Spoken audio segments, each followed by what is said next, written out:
박 PD의 픽.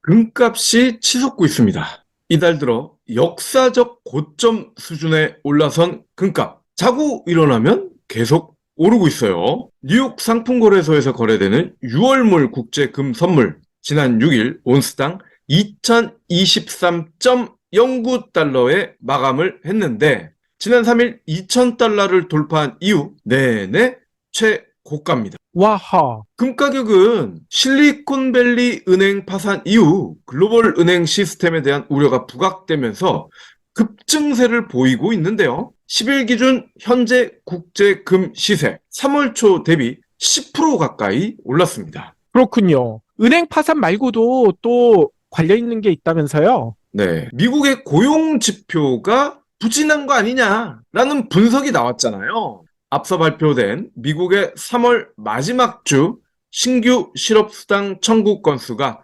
22만 8천 건. 이는 월가 예상치였던 20만 건을 웃돌았다. 미국 기업들의 2월 구인 건수도 2021년 5월 이후 최저 수준인 993만 건으로 떨어졌다. 이러한 설명이죠. 아하. 이러니 미국이 기준금리를 더 이상 올리지 못할 것이다. 이런 기대감에서 금값이 더 올라간다. 이렇게 볼 수도 있겠군요. 맞습니다. 대내적으로 SVB발 신용위험, 러시아와의 신냉전 대립, 공급망 기술 패권을 둘러싼 중국과의 갈등, 사우디와의 에너지 패권 갈등. 이 미국 이놈들은 틈만 나면 싸움할 생각만 하고 있어요. 그러니 누적되는 갈등 리스크, 지쳤다는 거죠, 투자자들이. 그래서 가장 안전한 금으로 이동을 한다는 겁니다. 즉, 어떤 지표를 보더라도 글로벌 경제 리스크가 커진다는 시그널이고, 이럴 때는 대표적인 안전자산인 금이 최고다라는 판단을 투자자들이 내렸다는 겁니다. 국제 금값 사상 최고가는 2020년 8월 온스당 2069.4달러였는데 이때는 코로나 확산으로 경제 불확실성이 가장 컸던 시기였죠. 즉, 그러니까요. 지금이 코로나만큼이나 불투명하다라고 투자자들이 느끼고 있다는 거예요. 경제 불확실성. 이거 2년마다 이렇게 반복되면 서민들은 어떻게 살라고 하는 건지 참 걱정이 드는데 이렇게 되니 국내 금값도 지금 급등세잖아요. 그렇죠. 한국거래소에 따르면 KRX 금시장에서 1kg짜리 금 현물의 1g당 가격 지난 7일 전 거래일보다 1.21%가 올라서 86,300원에 거래를 마쳤어요. 장중 최고가는 86,700원. 2014년 3월 이래 가장 비쌉니다. 그래서 아기 돌잔치를 할 때 반지를 예전에는 많이 선물을 했잖아요. 반지가 보통 한 돈인데 금 한 돈 돌반지 값이 40만 원이라고 합니다. 와하. 월가에서는 국제 금값이 사상 최고치를 갈아치울 것이다. 분석이 쏟아지고 있어요. 올 안에 온스당 2,300달러까지 오를 것이다. 여기에 더해 연준이 금리 인상 중단 시기를 앞당기면 금값은 더 많이 오르고 2,600달러도 가능하다는 예상이 나옵니다. 상황이 이렇게 되니까 많은 분들이 집에 꼼쳐놨던 금 이거 팔까? 경기도 어려운데 돈도 없는데 이렇게 하고 있는데 또 반면에 세계 각국의 중앙은행들은 금을 또 사모고 있다면서요. 그렇죠. 세계금협회에 따르면 작년 세계 중앙은행들이 사들인 금이 1,136톤이래요.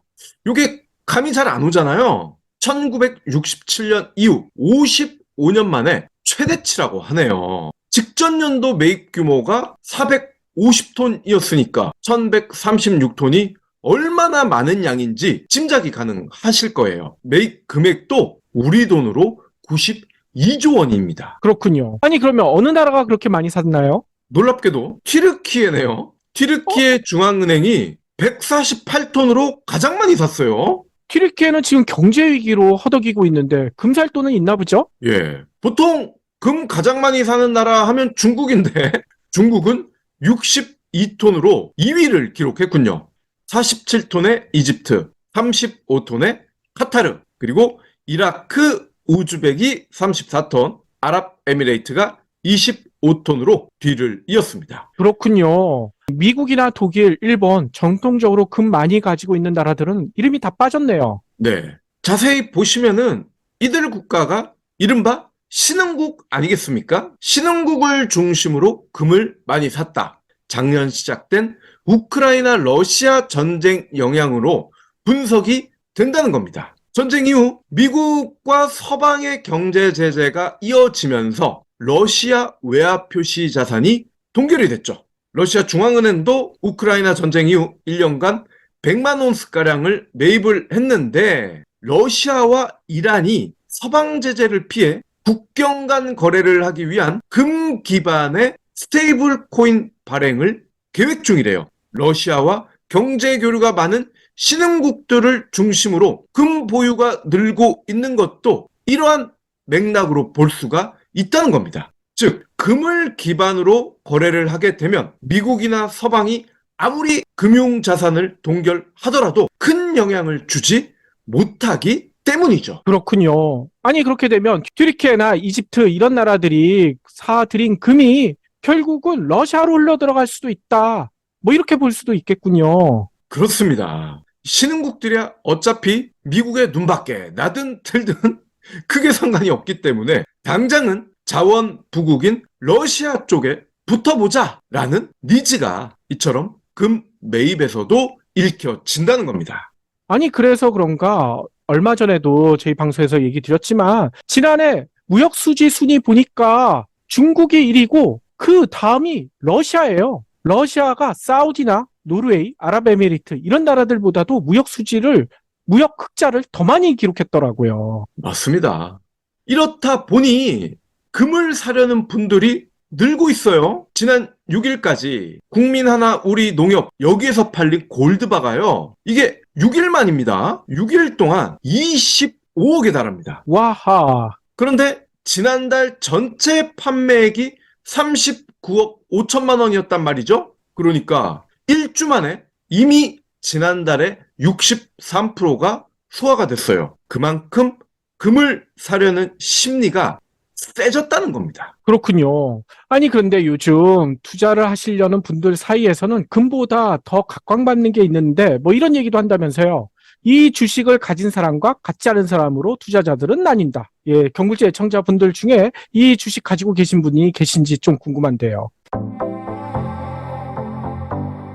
이 PD님 주무세요? 왜 눈을 감고 계세요? 아, 눈이 너무 피곤해서요. 안 쓰던 안경을 써서 그런가요? 그것도 그런데 낮에는 PC와 스마트폰을 끼고 살잖아요. 밤에는 다큐도 챙겨봐야 하고요. 주말에는 경불진 책방 준비하느라 책을 읽어야 하니 눈이 쉴 틈이 없어요. 그럼 눈 영양제 드셔보세요. 좋은 거 있나요? 브리오 루테인이 있잖아요. 루테인은 기본이고 눈 피로도 개선에 좋은 아스타잔틴과 같은 눈 건강에 필수적인 성분을 한 캡슐에 알차게 담았답니다. 와, 저에게 딱 필요하겠네요. 혼자만 드시지 말고요. 성인은 물론 어린이, 부모님들에게도 좋은 제품이니까 온 가족이 함께 드세요. 브리오 루테인 아스타잔틴 플러스 바로 찾아봐야겠어요. 에코프로 형제 주식인데요. 만약 에코프로 형제 주식을 2, 3년 전에만 샀더라도 지금 재벌 부럽지 않은 그런 자산을 가지실 수 있었을 것 같더라고요. 금보다 더 폭등하고 있는 자산이 바로 에코프로 형제 주식입니다. 2차 전지 핵심 소재인 양극재를 만드는 에코프로 BM, 그리고 이 회사의 지주사가 에코프로, 그리고 에코프로의 환경사업 부문이 인적 분할된 에코프로 HN, 얘네가 이른바 에코프로 형제입니다. 근데 에코프로가 70만 원을 넘어섰어요. 와하. 어제 기준으로요, 하루에만 24.7%가 급등을 했습니다. 그러니까 60만 원대였던 주가가 하루 만에 24.7%가 올랐다. 아, 이런 일이 가능합니까? 그러니까요. 아니, 그런데 녹음하고 있는 4월 11일 10시 현재에도 지금 3.3%가 올라가지고 지금 74만 6천 원. 와, 계속 올라가고 있군요.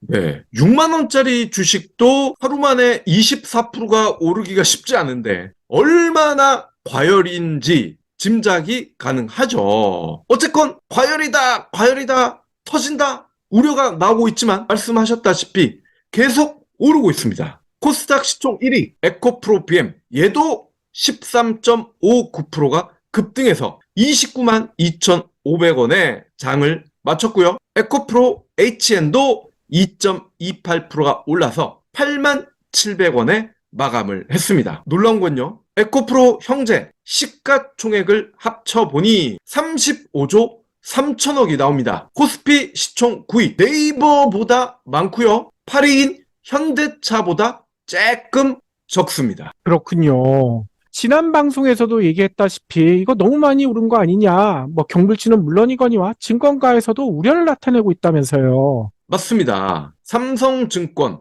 유진투자증권, 보통 증권사들은 투자 의견 대부분 매수. 왜냐? 잘 보여야 되니까. 그리고 매수라고 해야 일반 투자자들도 그걸 보고 이걸 사면 주가가 오르겠네. 목표가 가려면 아직 많이 남았네? 지금 들어가도 되겠네? 라고 해서 매출이 오를 거 아닙니까? 그런 증권사도 오죽했으면 중립으로 하향 조정을 했다는 겁니다. 특히 유진투자증권은 중립으로 설정을 하면서 이런 설명을 하네요. 주가가 너무 빠른 속도로 미래 이익을 반영을 해서 당분간 검증할 기간이 필요하다. 즉 앞으로는 주가가 하염없이 떨어질 가능성이 크다라는 소리를 또 이렇게 멋지게 표현을 하는 방법이 있군요. 그렇군요. 외국계 증권사들도 의견이 비슷하죠? 그렇습니다. 모건 스탠리, 맥쿼리, JP모건, HSBC 얘네들도 에코프로 BM 최근 주가가 너무 과하다라면서 목표가를 현재 가격의 절반 수준인 12만 원 선을 제시했습니다. 그런데요. 중요한 정보가 있습니다. 올 들어 에코프로 형제 주식을 사들인 주체 개인이라는 거예요. 개인은 올 들어 지난 4일까지 에코프로 주식 1조 900억 원어치를 순매수했습니다. 와하. 에코프로 BM도 개인이 7,650억을 순매수했고요. 개인이 다 주가를 끌어올렸다는 겁니다. 에코프로 HN도 매수 규모만 다를 뿐 개인이 주가를 끌어올렸습니다. 개인 투자자들과 달리 외인과 기관은 2차 전지주를 다 팔고 있어요. 기관은 지난 2월 3일 이후 딱 하루만 빼놓고 에코프로 순매도 행진을 이어가고 있습니다. 외인들도 3월 한 달간 에코프로를 120만 주 이상 순매도했고요. 오, 되게 위험하다 볼 수밖에 없을 것 같은데요? 예, 이러한 정보는 보수 언론이나 경제지에서는 잘 언급을 안 하더라고요. 금값이 오른 이유, 이런저런 배경으로 많은 사람이 금을 사 모으기 때문입니다. 주식도 마찬가지예요. 이런저런 이유로 주식을 더 많이 사기 때문입니다. 결국 이런저런 이유가 관건이라는 건데 대외경제 리스크 증가, 안전자산 선호도 증가, 실적 개선 등등등 그럴듯한 이유를 꼽고 있습니다. 하지만 실상은 나도 돈을 벌어보자 욕심이 가장 크다는 거예요. 금값이 계속 오르니 에코프로 주가가 계속 오르니 나도 지금 들어갔다가 고점 전에 빠지면 손해는 보지 않겠지? 라는 심리가 더 크다는 겁니다. 평소에 금이나 주식에 관심이 없던 사람들조차도 투자에 뛰어들고 있다는 거죠. 왜 그럴까요? 그만큼 먹고 살기 힘들다는 거예요. 돈이 많아서 여유가 있어서 투자를 할 것 같지만 그렇지 않은 사람도 많다는 겁니다. 지금 투자파는 없는 사람도 빚을 내서 뛰어들고 있는 형국이에요. 대표적인 근거가 있습니다. 연초 7조 7,500억이었던 코스닥 신용거래 융자 잔액 지난달 말 9조 6,200억 원으로 24%나 껑충 뛰었습니다. 와하. 이 정도 금액 차익이면 에코프로 형제에 다 들어갔다라고 계산을 해보면 얼추 맞아 떨어집니다. 신용거래 잔고가 불면 반대매매 규모도 커지죠. 반대매매, 개인이 증권사로부터 빌려서 주식을 사고 일정 기간 안에 못 갚으면 증권사가 주식을 강제 처분하는 건데, 빚내서 주식 샀는데 낮은 가격에 강제 매매까지 당할 경우 어떻게 뒷감당을 하겠습니까? 남들은 다 투자해서 돈 버는 것 같은데 나만 돈을 까먹고 있네 라는 생각에 무리수를 두는 거죠. 투자를 하기 싫은 사람도 투자를 해야만 하는 상황, 그것도 빚내서 해야 하는 상황, 누가 만들었을까요? 수렵 채취 시절, 농사만 짓던 시절, 현재 투자 개념 없었죠. 발품, 손품을 얼마나 팔았느냐에 따라 그날 하루 내가 먹을 과일, 내가 먹을 곡식 양이 달라지기 때문에 미래에 대한 걱정은 없었다는 겁니다. 가끔 천재지변으로 먹을 게 팍 줄어들 수도 있죠. 하지만 나만 그런 게 아니거든. 상대적 박탈감도 없습니다. 그렇죠. 그래서 경불진이 지겹게 기본소득을 강조하는 겁니다. 미래에 대한 걱정을 꽤 많이 줄여주는 가장 확실한 대책이거든요. 다양한 복지 제도가 있지만 비용, 편의, 효과, 만족도를 따졌을 때 가장 뛰어납니다. 기본소득을 반대하는 인간들, 얘네들의 심리와 이유 이제 아실 겁니다. 치열한 투자 환경처럼 서로가 견제하고 경쟁하고 비교하고 짓밟고 올라서야만 이놈들은 먹고 살 수 있는 밥그릇을 가지고 있기 때문입니다. 쉽게 말해 기본소득이 정착이 되면 얘네들은 망하는 직업을 가진 인간들입니다. 그러니 기본소득 반대하고 어쩌고 기본소득 지급하면 먹고 노는 인간들만 늘어난다 라는 말도 안 되는 주장하는 인간들, 바로 그런 밥그릇을 가진 인간들이다 라고 생각하시면 될 것 경불진 같아요. 완주해 주셔서 감사합니다. 하트 투척, 댓글 남기기, 링크 공유, 계좌 후원 등 경불진 두 PD에게 힘을 보태주세요. 더 좋은 내용으로 보답하겠습니다.